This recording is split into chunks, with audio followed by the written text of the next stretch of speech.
Alright, hey guys, Life Fusion here, bringing you another Guardians of Ember video. Now I know it's been a while since I've put out a video on this game, but they just released the German localization and recently added Horde mode in, so I thought it would be a great time to revisit the title. What I'm going to do here in this video is try to give you guys some tips or maybe some things to consider when making your choice for your second class. Now you can get the quest to unlock your second class as early as level 12. But most people tend to just kind of follow the storyline, so it usually ends up being around level 15 before most people unlock dual classing. Now, once you unlock it, you do have the ability to change your second class as freely and as often as you would like, so don't feel too much pressure when making your initial selection for your secondary class. And the only benefit that you are going to gain from that second class is the ability to use the class's skills and the passive bonuses that you get from the skill tree. Now you do not have access to that class's passive skills, and what I mean by passive skills are these right here. So these, if someone else was to pick a Dark Knight as their secondary class, they would not have access to these skills right here. These 10 skills would be off limit to them. But they would, however, have access to all of these and the ability bonus overview, which is the bonuses they get from these choices. So you do get those when you pick your secondary class. So the first thing to keep in mind when you go about choosing your class is that all classes have two elements that they specialize in, one from the bravery stat and one from the blood stat. Now, if you're looking at the Dark Knight here, they're going to specialize in dark damage and toxic damage.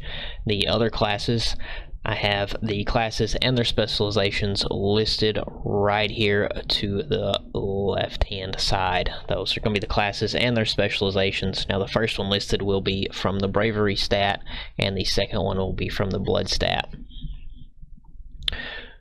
Now, when you look at your class, you want to decide how you're going to build your character and what stat you're going to choose. So if you're looking at blood, we'll start with bravery since it's on the top. Bravery increases energy, holy fire, and toxic damage. And then of course blood is going to increase physical, dark, frost, and natural damage.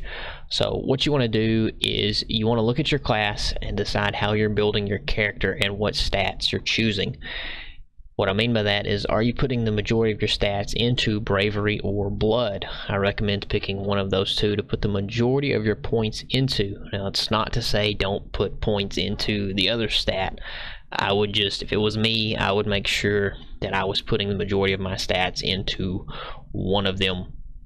So if you look at my character here, I put the majority of my stats into blood because this is a dark damage build, so I wanted that bonus to dark damage. Now the added health and instant healing is kind of a bonus on top of that. Now I did, however, put 12 points into bravery because this is more of a defensive build, so I wanted that a little bit of extra shield strength, so I picked up 20% shield strength there. And the healing affinity comes into play if I'm ever in a group situation and there's a healer playing. That healing affinity just increases the healing that my character receives.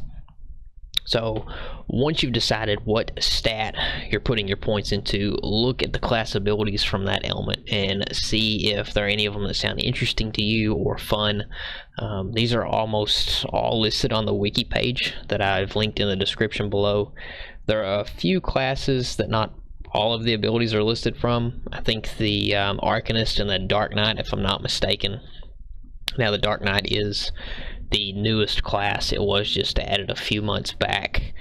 You know, maybe you have one ability from your primary class that you really enjoy using, so you've kind of built your stats around that skill and the element that it's tied to.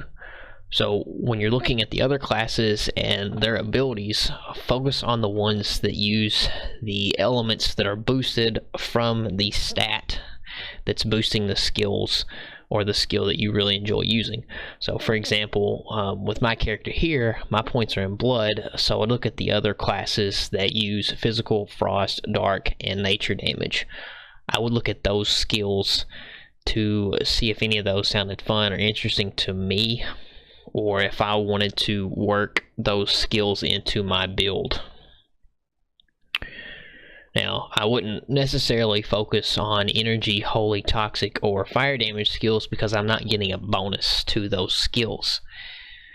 Now, the only exception to that would be if I was only picking my secondary class for support needs or defensive needs.